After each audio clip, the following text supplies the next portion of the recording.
Berawal dari sebuah wilayah kecil, Kesultanan Banten menjadi salah satu daerah dengan peradaban tertinggi pada masanya. Di wilayah ini, bidang ekonomi, sosial, serta keagamaan tertata dengan sangat apik. Bahkan bidang kemiliteran pun dari Kesultanan ini juga sangat mengagumkan Toppers. Sayangnya, pada akhirnya kerajaan ini justru mengalami nasib yang naas. Dan di video kali ini kita akan membahas 5 fakta Kesultanan Banten.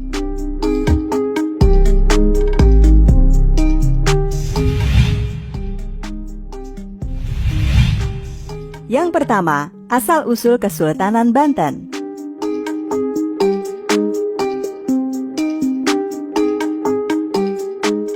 Terbentuknya Banten merupakan buah dari ekspansi Kerajaan Demak. Kala itu, putra Sunan Gunung Jati, Maulana Hasanuddin, membawahi sejumlah pasukan Demak menuju tempat ini dan berhasil merebutnya dari Kerajaan Sunda. Di waktu yang sama, penaklukan juga terjadi di Sunda Kelapa oleh Fathahilah. Seiring waktu, posisi Demak pun melemah dan lebih-lebih ketika Sultan Trenggana wafat. Beberapa wilayah mulai memisahkan diri dengan Demak, termasuk diantaranya adalah Banten. Hingga kemudian akhirnya berdirilah Kesultanan Banten yang pertama kali diperintah oleh anak dari Maulana Hasanuddin yang bernama Maulana Yusuf.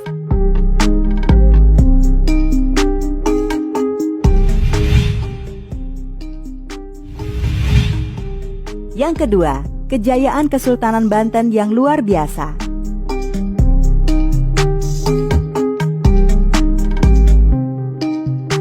Kesultanan Banten dipimpin oleh belasan raja dalam kurun waktu eksistensi mulai pertengahan abad ke-15 sampai awal abad 18. Dari banyak raja yang memimpin, yang benar-benar mampu membawa Banten menuju puncak kejayaan hanyalah Sultan Ageng Tirtayasa. Di bawah kepemimpinannya, Banten mengalami kemajuan pesat. Dalam bidang perekonomian, beliau berhasil mensejahterakan penduduknya melalui simpul-simpul perdagangan yang dikuasai.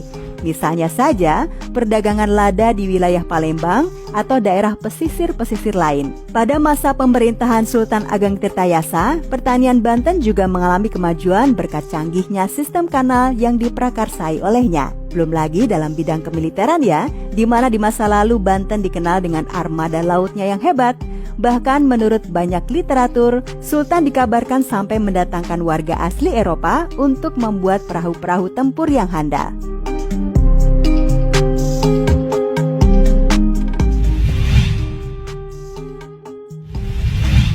Yang ketiga, bantuan kepada Amerika, bukti hebatnya Kesultanan Banten.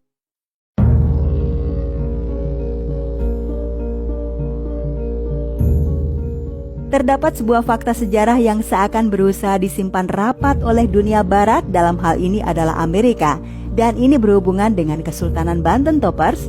Konon Banten merupakan pihak yang memberikan dukungan besar kepada Amerika dalam masa perjuangannya untuk lepas dari Inggris. Hal tersebut diketahui terjadi pada masa Sultan Aliuddin, tepatnya pada tahun 1776. Sultan diketahui memberikan bantuan berupa ribuan batang emas untuk membiayai perjuangan George Washington atau Presiden pertama Amerika Serikat. Bahkan disebut-sebut juga Sultan Aliuddin lah yang memberikan bantuan sang presiden untuk membangun Gedung Putih loh. Entah apa ya motif dan tujuan sang sultan, tapi hal ini nyatanya justru berpengaruh buruk terhadap Banten sendiri. Inggris yang telah lama menjadi rekanan Banten pun kemudian murka, sehingga hal ini pula yang pada akhirnya disebut menjadi alasan utama kehancuran Kesultanan Banten.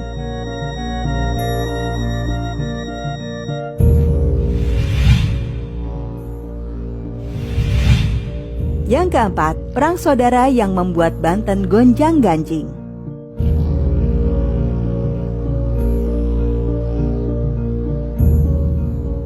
Sebenarnya sebelum terjadi pengiriman bantuan kepada Amerika Serikat oleh Sultan Aliuddin yang menurut cerita menjadi alasan kenapa kerajaan ini mengalami kemunduran hebat, Banten sudah lebih dahulu mengalami prahara. Perpecahan yang terjadi antara Sultan Ageng dan putranya bernama Sultan Haji menjadi penyebabnya. Keduanya berselisih paham dan terjadilah pertikaian untuk mendapatkan kekuasaan. Sultan Haji memenangkan pertarungan dengan sang ayah, namun ia mampu melakukannya berkat adanya bantuan dari VOC. Hal inilah yang kemudian menimbulkan konsekuensi berat ya. Misalnya harus menyerahkan pusat perdagangan lada di Palembang serta klaim atas beberapa wilayah milik Kesultanan Banten oleh VOC.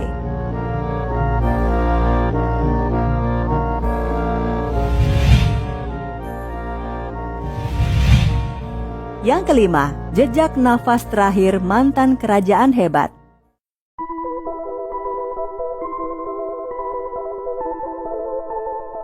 Semasa kepemimpinan Sultan Haji, Banten sudah tidak lagi sebesar sebelumnya. Terlebih bayang-bayang VOC membayangi pada tiap gerak laju kesultanan yang satu ini. Hingga puncaknya pada tahun 1810, di mana saat itu Belanda menghancurkan istana Surosowan. Alasannya hanya karena Sultan yang memerintah kala itu tidak mau menuruti Daendels untuk membantu pembangunan jalan raya pos. Pada peristiwa penyerangan ini, semua anggota keluarga sang sultan ditangkap dan dipenjarakan.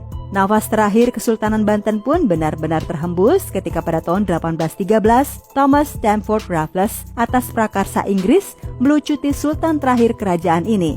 Kemudian secara hukum, Banten diserap ke dalam wilayah Hindia Belanda. Maka dari sinilah kemudian berakhir sudah cerita kerajaan besar nan megah ini. Kesultanan Banten pernah menjadi salah satu kerajaan paling kuat di Nusantara, Toppers. Sayangnya terjadi konflik internal yang bertubi-tubi hingga pada akhirnya membuat kerajaan ini pun sirna. Meskipun demikian, cerita tentang Kesultanan Banten ini makin melengkapi fakta kalau bangsa kita di masa lalu benar-benar sangat hebat dan disegani dunia.